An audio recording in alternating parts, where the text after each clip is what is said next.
it's both. I mean, it really depends where you are. It's hard to generalize, but obviously certain countries in Europe experience the same kind of homophobia in the small towns. And I mean, I would say in general, most places, there's very few places in Europe where, that I'm aware, again, unless you're in a major metropolitan, it's very difficult. I mean, so I think it is a little more progressive for sure than the U.S. in general, but definitely they still have the same problems. I met lots of kids in Europe who told me, you know, some shared some of their experiences about growing up gay, and you know, especially with my last film, which got a pretty big release in Europe, and it was about two, you know, graffiti artists who communicate through their graffiti art, and one of the characters is gay, and I just got tons of emails from young people saying, you know, but he basically is hiding this, and his kids just saying, this is my life, you know, and they have to hide, and if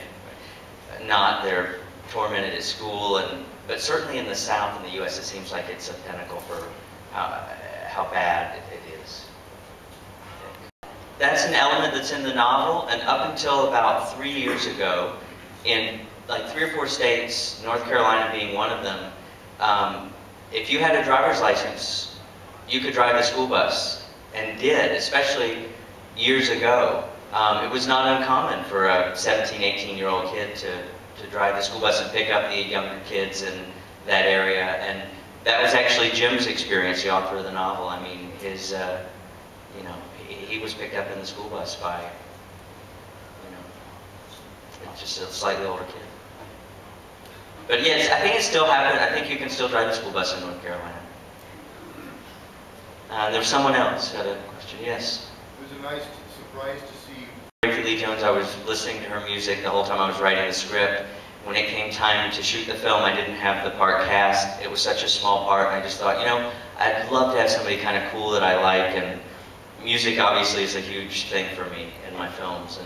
And so I just sent Ricky the script, and she had never really acted in a film before, so this is her first film. But she had just been asked to do, there's a terrific Wim Wenders film called Wings of Desire, and she got asked to play the Peter Falk character, the angel who's kind of overseeing all the other angels, in Berlin. So she's going to do a stage version of Wings of Desire in Berlin, and that's been in the works for some time, and so I knew she wanted to act, so she did this, she did a great job. It's a small part, but now she wants to do more films, and I think she's got another film she's about to start shooting. Did you have them pre-selected, or did you open it up? We had a casting director in New York and LA. Our casting director in New York was, you know, terrific. He cast everything from, you know, Bad Boys to Boys Don't Cry to Monsters Ball. He was terrific. But the thing that was so difficult is, truthfully, like, young actors were terrified of these roles. And you'd think that after Brokeback Mountain and some of the other things, other films, that, you know, young people would, you know, just say, would jump at the chance to be in a film. And actually, I encountered a lot of kids who were just too afraid to do the roles. And then we actually, you know, that said, I did look at a ton of kids for the 2 lead boys, and, you know, maybe between New York and LA, like 400 kids. And these 2 were just the best, and really brave and just professionals, and never had a problem with anything in the script. And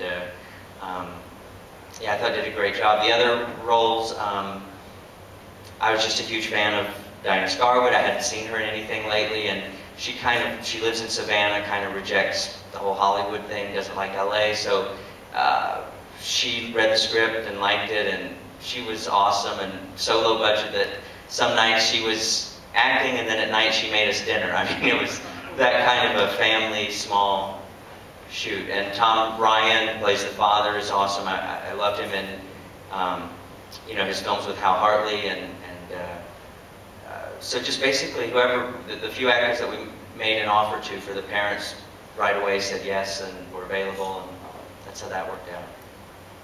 Were they actual gay actors? Pretty comfortable acting that out?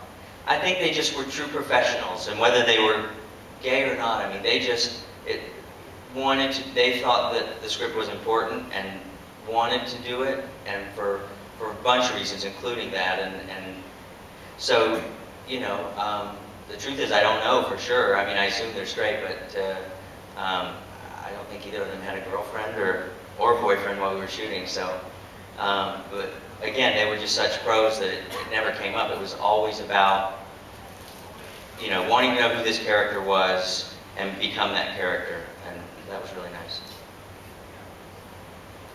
Anyone else?